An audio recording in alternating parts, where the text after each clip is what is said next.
Melaka United dan juga pasukan Sabah FC, di mana pasukan Melaka berjaya mara ke peringkat separuh akhir dengan agregat 3-1.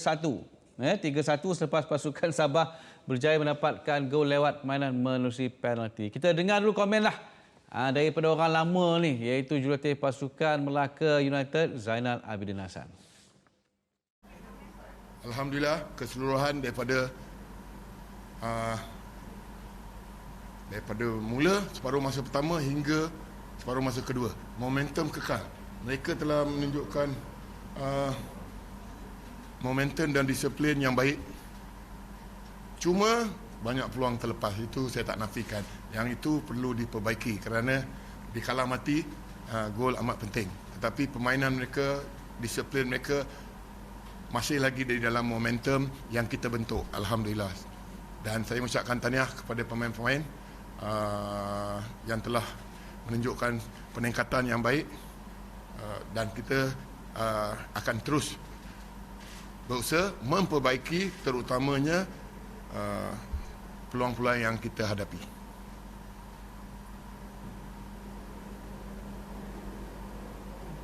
Okey coach, seterusnya berdepan dengan KL. Komen coach. Bagi saya sekarang ni semua tim berbeza daripada Liga Super. Jadi semua mempunyai strategi, plan yang masa singkat, iaitu untuk melayakkan diri ke perlawanan akhir. Jadi dua-dua pasukan boleh dikatakan peningkatan yang baik di dalam Piala Malaysia ini, dan saya rasa berdepan dengan KL, inilah yang kita idamkan.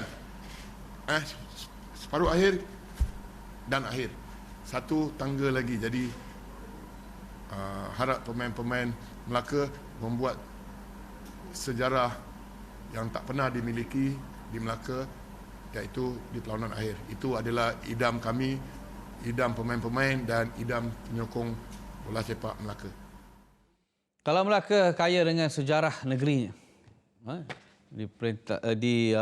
ditakluk oleh Portugis dan sebagainya, tapi untuk bola sepak mereka mencipta sejarah malam ini, mara ke peringkat separuh akhir dengan agregat 3-1 menewaskan pasukan Sabah dan akan berdepan dengan pasukan KL City FC di peringkat separuh akhir. Mawi Melaka dulu starting Malaysia Cup tak ramai letak harapan kepada pasukan Melaka lah. Dia kata ini Melaka out awal lah. Grouping dah out dah. Semi final Mawi. Sejarah ni Mawi. Saya tengok coach Zainal Abidin begitu teruja sebenarnya. Betul. Apa yang berlaku kepada pemain dia. Sebenarnya saya beri kredit kepada, sekali lagi, ini pencaturan yang saya tengok kepada pemain import. Saya tak nafikan pemain tempatan lokal dengan Melaka, tetapi kalau kita tengok bentuk shape formasi, bila Ardiano, Sani Nordin, Gomez, Manuel Ot dalam keadaan attacking third kat situ, Akbar, ini pemain-pemain ni yang menguasai dan membantu Melaka menjadikan gol, menang perlawanan, menang permainan. Dan sekali lagi saya rasa ini kebangkitan pasukan Melaka dari segi pemain import yang membantu pasukan naik ataupun menjadi scoring tactical by Zainal Abidin dan coaching. So saya rasa ini kebangkitan pasukan Melaka sendiri. Pasukan, salah satu pasukan yang pernah menghadapi masalah, masalah yang sangat muncing, masalah yang sangat besar dengan masalah kewangan, masalah pentadbiran, masalah coach, masalah pemain. Wow. Tapi akhirnya mereka berjaya menutup segala isu-isu panas itu dengan layak ke peringkat separuh. Okey. Baik, kami berjaya untuk menghubungi rakan tugas kita yang sudah pun berada di belakang saya ni, Fadzirul Anwar, senyum simpul, makan asam pedas, tak ajak saya. Okey, baik.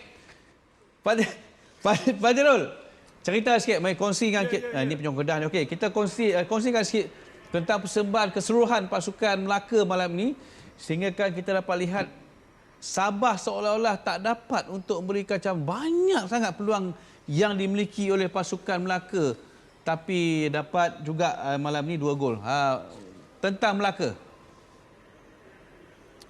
Akbar, satu perkataan ataupun satu ayat yang saya boleh gambarkan untuk pasukan Melaka malam ini. Penantian satu penyiksaan. Itu sahaja. Kali terakhir Melaka layak ke saingan separuh akhir Piala Malaysia adalah pada 1983. Dan kalau ikutkan kira-kira 38 tahun penyokong Melaka, rakyat Melaka perlu menanti sehingga ke hari ini, malam ini mereka melayakkan kaki ke separuh akhir. Dan untuk perlawanan pada malam ini, betul Sabah seakan-akan serba tidak menjadi seawal minit pertama sehinggalah ke 90 minit walaupun mereka berjaya mendapatkan gol gol sagu hati, gol tunggal Sabah di hujung perlawanan merusi sepakan penalti, namun boleh dikatakan penguasaan penuh, penguasaan mutlak milik Melaka United. Dan apa yang mencuri tumpuan saya pada hari ini adalah jentera di flanker bahagian sayap Melaka United yang dinaungi oleh S. Kumaran dan juga Sony Norde. Sebelum tadi di arena saya sempat mengatakan Sabah perlu mengawal pemain ini, Sony Norde, dan akhirnya dialah menjadi watak yang menjadi watak pemusnah boleh saya katakan untuk pasukan Sabah pada malam ini. Banyak menggerakkan permainan, banyak menggerakkan buka ruang buat khususnya di bahagian serangan. Di bawah dia ada, di tengah dia ada dan di atas pun dia ada. Itulah Sony Norde.